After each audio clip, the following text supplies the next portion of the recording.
Bong, die dritte.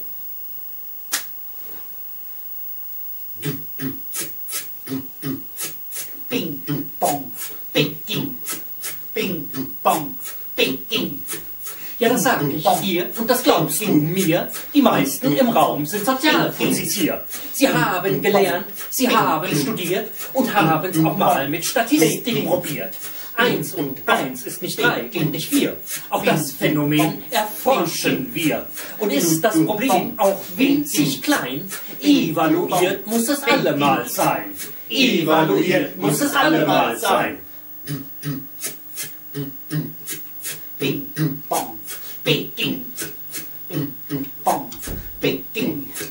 Es gibt ja noch so viele Fragen, auf die wir keine Antwort haben. Gehen Banker gerne ins Bistro? Macht Haschischrauch nur Mitterfroh? Sind dicke Menschen mehr verpennt? Macht Chorgesang intelligent? Haben Eisverkäufer kalte Füße? Warum und wann geht uns die Düse? Fragen, Wagen hier und dort, das gibt uns Arbeit immer fort. Das gibt uns Arbeit immer fort. Bing, bong, bing, bong, bing. Hab ich Glück, bin ich Teil von dem Problem, dann kann es mir ganz schnell geschehen. Es kommt eine Fee mit güldenem Haar und tiefgrünen Augen, wie wunderbar. Sie hat einen Katalog voll Fragen und ich darf zu jeder Frage was sagen. Ach, würde das Fragen doch nie vergehen, werd ich sie jemals wiedersehen. Doch dann macht sie die Klappe zu und ist verschwunden wie im Nu. Und ist verschwunden wie im Nu. Schade, schade.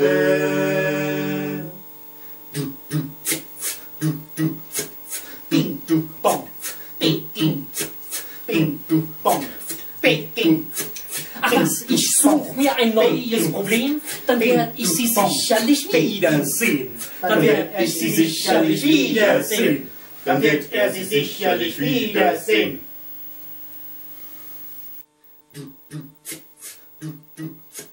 Bing, bong, bing, bing, bong, bing. Bing, bong, bing, bing, bong, bing. Bing, bong.